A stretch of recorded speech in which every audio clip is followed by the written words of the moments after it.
আউযুবিল্লাহি মিনাশ শাইতানির রাজিম বিসমিল্লাহির রহমানির রহিম। একাদশ ও দ্বাদশ শ্রেণীর সুপ্রিয় শিক্ষার্থীবৃন্দ, আমি তোমাদের পুনরায় আরেকটি অনলাইন ক্লাস নিয়ে হাজির হয়েছি। আজকে আমি তোমাদের সাথে যে বিষয়টি নিয়ে আলোচনা করতে চাচ্ছি সেটা হচ্ছে বাংলা দ্বিতীয় পত্রের ৫ নং প্রশ্ন বাক্যতত্ত্বের দ্বিতীয় পর্বের ক্লাস নিয়ে তোমাদের সাথে আলোচনা করব। গত ক্লাসে আমি তোমাদেরকে দেখিয়েছিলাম বাক্য কাকে বলে, একটি সার্থক বাক্যের কয়টি গুণ বা বৈশিষ্ট্য থাকা দরকার, গঠনগত বাক্য কত প্রকার এবং অর্থগত বাক্য কত প্রকার ও কি কি। আজকে আমি তোমাদের সাথে আলোচনা করব গঠনগত যে বাক্যগুলো রয়েছে ৩ প্রকার, সেগুলোর সংজ্ঞা এবং চেনার উপায় এবং কি করে আমরা বাক্যগুলোকে পরিবর্তন করব। তার সাথে আমি আলোচনা করব তোমাদের সাথে অর্থগতভাবে যে ৮ প্রকার বাক্য রয়েছে এই ৮ প্রকার বাক্যের সংজ্ঞা এবং সেগুলোর চেনার উপায় এবং বাক্য পরিবর্তন করার কৌশলগুলো আমি শিখাবো। যার শিক্ষার্থীবৃন্দ, আমরা শুরু করছি প্রথম হচ্ছে গঠনগত বাক্যের যে ৩টি প্রকার রয়েছে তার ভিতরে যে সরল বাক্য রয়েছে এই সরল বাক্যের সংজ্ঞা। ঠিক আছে, আমি লিখে নিলাম সরল বাক্যের সংজ্ঞা। সরল বাক্য কাকে বলে আমরা এই বিষয়টা প্রথম আমরা আলোচনা করবো। তোমরা আমার সাথে সাথে একটু কাগজ কলম নিয়ে পড়তে বসে দাও অথবা ক্লাসকে একটু মনোযোগ সহকারে শোনো, যাতে করে আমরা বাক্য পরিবর্তন খুব সহজেই শিখতে পারি। শিক্ষার্থীবৃন্দ, সরল বাক্য সংজ্ঞাটা হচ্ছে যে বাক্যে একটি কর্তা এবং একটি সমাপিকা ক্রিয়া থাকে,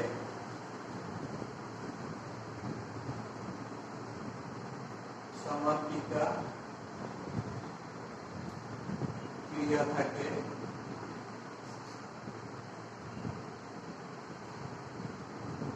তাকে সরল বাক্য বলে।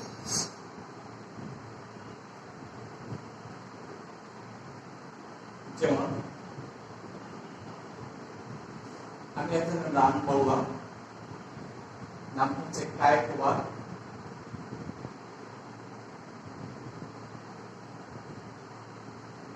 পবিত্র কোরআন তেলাওয়াত করে।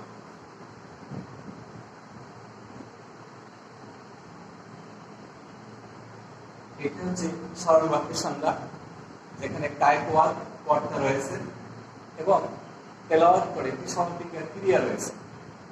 আমি কি করে বাক্যটিকে চিনব তার জন্য কয়েকটি কৌশল আমি ধারাবাহিক আলোচনা করছি। নাম্বার 1, ১ নম্বর, এখানে লিখে দিচ্ছি সরল বাক্য চেনার উপায়। সরল বাক্য চেনার উপায়। আমি কি করে সরল বাক্যগুলো চিনব তার একটা কৌশল। এটা কেন প্রয়োজন হবে সেটা হচ্ছে যখন আমরা বাক্যগুলো পরিবর্তন করব তখন এই কৌশলগুলো জানা না থাকলে আমরা বাক্যগুলোকে পরিবর্তন করতে পারবো না। যার কারণে আমরা এই কৌশলগুলো একটু মনোযোগ সহকারে শুনি। নাম্বার 1, ১ নম্বর হচ্ছে এই বাক্যে একটি কর্তা এবং একটি সমাপিকা ক্রিয়া থাকে।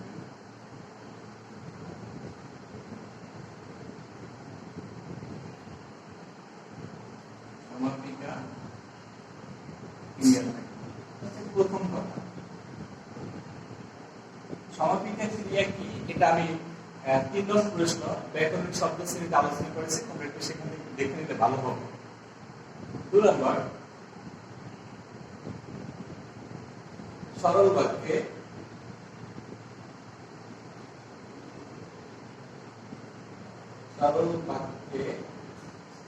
বাক্যের মধ্যখানে বিরাম চিহ্ন ব্যবহৃত হবে না।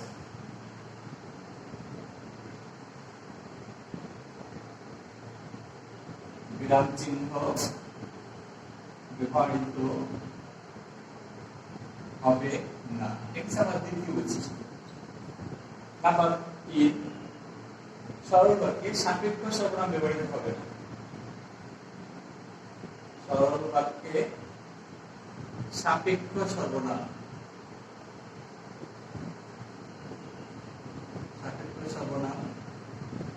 ব্যবহৃত হবে না। এখন এই সাপেক্ষ সর্বনাম কি সেটা আমি জটিল বাক্য যখন আলোচনা করব সেখানে দেখিয়ে দেব। তারপরে এখানে বলে দিচ্ছি সাপেক্ষ সর্বনাম হচ্ছে যে, সে, যিনি, তিনি, যার, যার, তার, যখন, তখন, যেমন, তেমন, যদিও, তবু, এগুলো হচ্ছে সাপেক্ষ সর্বনাম। তার একটা চার্ট আমি জটিল বাক্য যখন পড়াবো সেখানে আমি দেখিয়ে দেব। 4, সরল বাক্যে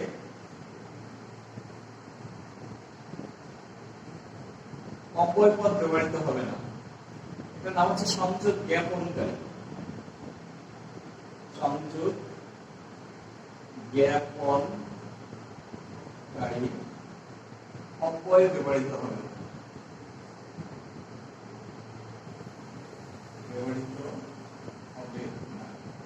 এই সংযোগ জ্ঞাপনকারী অপয়গুলা কি কি? ও এবং আর, তত, অথবা, কিন্তু, কিংবা, অথচ, অতএব, নতুবা, ফলে। এই চ্যাপ্টারটা আমি তোমাদের সাথে আলোচনা করব যৌগিক বাক্য যখন পড়াবো তখন। 5 নম্বর, সরল বাক্যে সংযোগ জ্ঞাপনকারী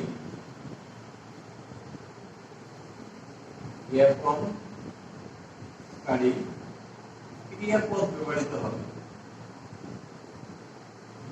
ক্রিয়াপদ ব্যবহৃত হবে। শিক্ষার্থীবৃন্দ, আমি এই দুটি উদাহরণ দিচ্ছি। একটা উদাহরণ হচ্ছে আমার জটিল বাক্য, সেখান থেকে সরল বাক্যে পরিবর্তন করে। অর্থাৎ আমি একটা জটিল বাক্য থেকে সরলে পরিবর্তন উদাহরণ দেখাচ্ছি। ঠিক আছে? কেমন সেটা লিখলাম, যদিও লোকটি গরিব তো কৌশল। যদিও লোকটি গরিব তবুও সৎ। বাক্যটি আছে জটিল বাক্য, কমপ্লেক্স। আমি এটাকে কি বললাম? সরলে বললাম। লোকটি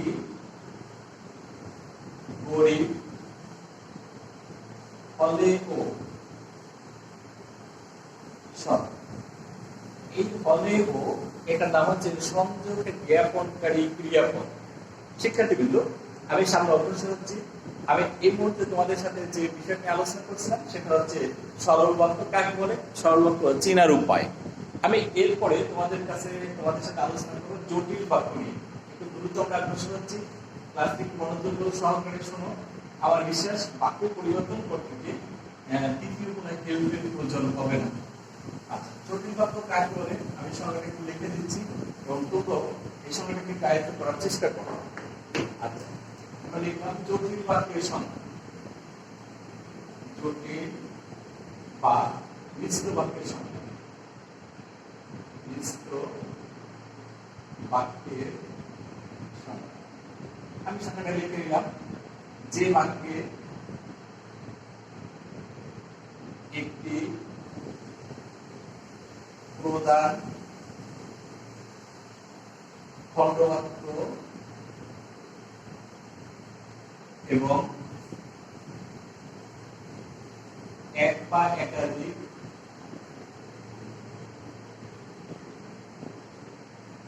অপ্রধান খণ্ডবাক্য থাকে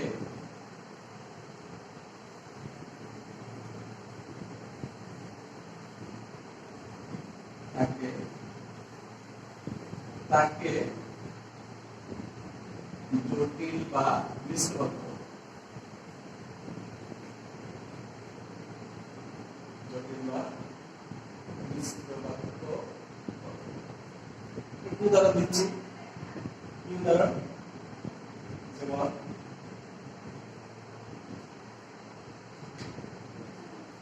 যদিও লোকটি ধনী তবুও উদার নয়। ঠিক আছে? এখন এই বাক্যটাকে কি করে চিনব? লিখলাম জটিল বাক্য চেনার উপায়।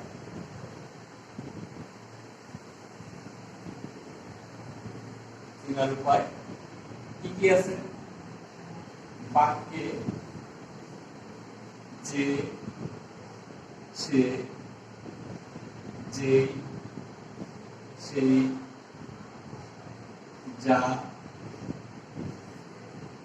তা, যার, তার, যখন, তখন, যেখানে, সেখানে, যত, তত, যদিও, তবুও, যদিও, তাহলেও, যেমন, তেমন, যেহেতু, সেহেতু, যদ্যপি, তদ্যপি,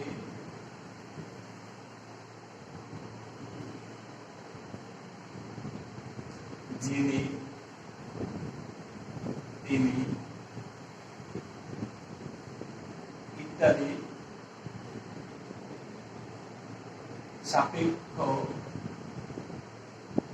সর্বনাম হলে জটিল বা মিশ্র বাক্য হবে। শিক্ষার্থীবৃন্দ, যদি আমরা এই সাপেক্ষ সর্বনামগুলো যদি দেখতে পাই কোনো বাক্যের মধ্যে, তাহলে আমরা এই বাক্যগুলোকে বলবো জটিল বা মিশ্র বাক্য।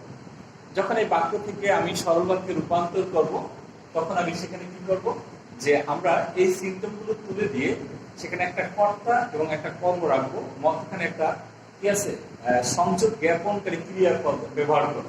আমি একটু উদাহরণ দিচ্ছি, খেয়াল করেছি। যেমন আমি এখানে যে কাজটি করব সেটা হচ্ছে আমি জটিল থেকে সরলে রূপান্তর করব, অথবা সরল থেকে জটিলে রূপান্তর করব। ঠিক আছে? যেমন সরল থেকে আমি জটিল করে ফেলাম। আগে একটা জটিল থেকে সরল দেখিয়েছি, সরল থেকে জটিল রূপান্তর। একটু উদাহরণ দিচ্ছি।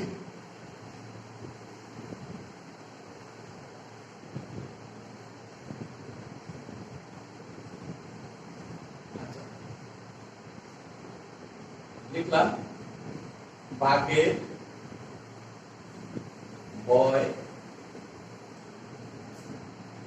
শুনতে হলে বাঘের ভয় হয়। শুনতে হলে কি বাঘের ভয় হয়। এটা সরল। এখানে পরিবর্তন করলাম জটিল বা মিশ্র। কিভাবে হবে? সাপেক্ষ সর্বনাম যোগ করলাম, যেখানে বাঘের ভয়, সেখানে কি হয়? সুন্দর। এটা হচ্ছে আমার বাক্য পরিবর্তন করা সিস্টেম বা নিয়ম। আমরা এটা যখন অনুশীলন ক্লাসগুলো করব, তাহলে দেখা যাবে এটা আমাদের জন্য আরো অনেক সহজ হয়ে যাবে। শিক্ষার্থীবৃন্দ, আমি এরপরে তোমাদের সাথে আলোচনা করব যে যৌগিক বাক্য কাকে বলে, যৌগিক বাক্য কত প্রকার ও কি কি। আমরা দেখি এই বিষয়টা আমরা কতটা ক্লিয়ার করতে পারি। আমরা ধীরে ধীরে এই ক্লাসটা আমরা পরে করবো, ছোট ছোট ক্লাসগুলো দিচ্ছি, যাতে করে ক্লাসগুলো একটু আকর্ষণীয় হয় এবং অল্প সময় দেখতে পাই। বিশেষ করে গ্রামের যারা শিক্ষার্থীবৃন্দ রয়েছে, যাদের মানে অর্থাৎ নেট দুর্বল অথবা নিজস্ব কোনো মোবাইল নেই, তারা যাতে অল্প সময়ের ভিতরে ক্লাসগুলো কিন্তু করে নিতে পারে। এটা হচ্ছে যৌগিক বাক্য। যৌগিক বাক্যের সংজ্ঞা ইংলিশে এটা কম্পাউন্ডেড প্রকার। ঠিক আছে? কম্পাউন্ড সেন্টেন্স বলে। সংজ্ঞা হচ্ছে যে বাক্যে এক বা একাধিক সরল বা জটিল বাক্য থাকে, একবার সহজে লিখবো না। জটিল বাক্য থাকে, তাকে যৌগিক বাক্য বলে। যৌগিক বাক্য বলে। একটা উদাহরণ দিচ্ছি, যেমন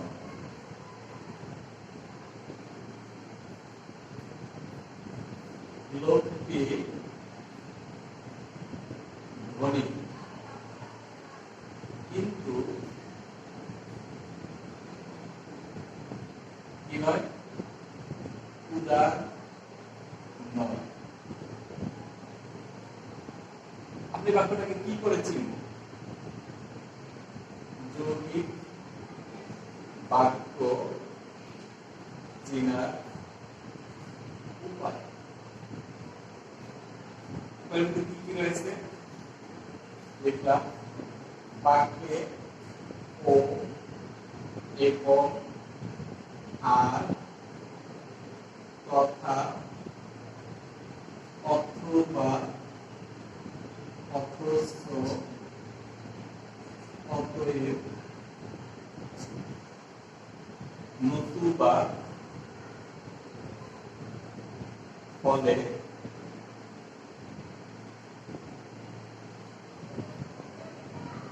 ফলে কিন্তু কিংবা না হয় নইলে নয়তো নয়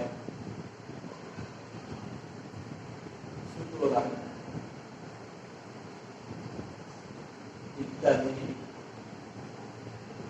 অব্যয় হবে যৌগিক বাক্য। কিছু উদাহরণ দিচ্ছি আমরা। উপরে যে উদাহরণ এটা নয়, আরেকটা উদাহরণ দিচ্ছি আমরা। লিখলাম যেমন যৌগিক বাক্যের উদাহরণ দিচ্ছি। উদাহরণ হচ্ছে মুক্তিযুদ্ধ এবং শহীদদের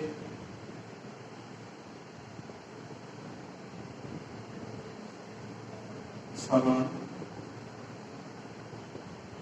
করছি।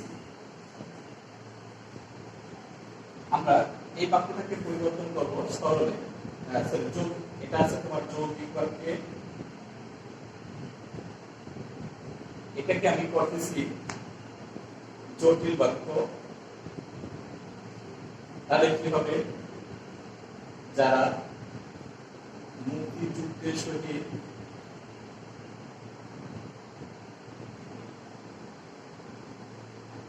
যুদ্ধে শহীদ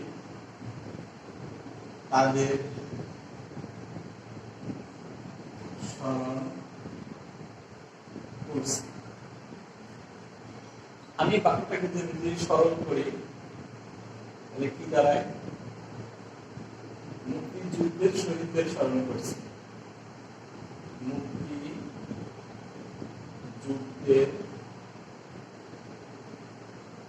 শহীদদের স্মরণ করছি। শিক্ষার্থীবৃন্দ, আমি আজকের ক্লাসটা এখানে শেষ করব। তোমরা ক্লাসটা একটু মনোযোগ সহকারে দেখো এবং অত্যন্ত গুরুত্বপূর্ণ তথ্য এখানে রয়েছে। যে তথ্যগুলো যদি আমরা অনুশীলন করি তাহলে দেখা যাবে বাক্য পরিবর্তন আমাদের জন্য অত্যন্ত ফলপ্রসূ হবে। আমরা ধীরে ধীরে বাসা বসার চেষ্টা করব। আগামী ক্লাস ইনশাআল্লাহ আগামী শনিবার আমি তোমাদের সাথে আবার দেখা করব। সেই শনিবারে আমি তোমাদের সাথে আলোচনা করব বাংলার কথ্যগত বাক্যের যে 8টি প্রকার রয়েছে সেই 8টি প্রকার নিয়ে। তারপরে ক্লাসে আমরা অনুশীলন চলে আসবো। ততক্ষণ তোমরা ভালো থাকো, সুস্থ থাকো। আল্লাহ হাফেজ।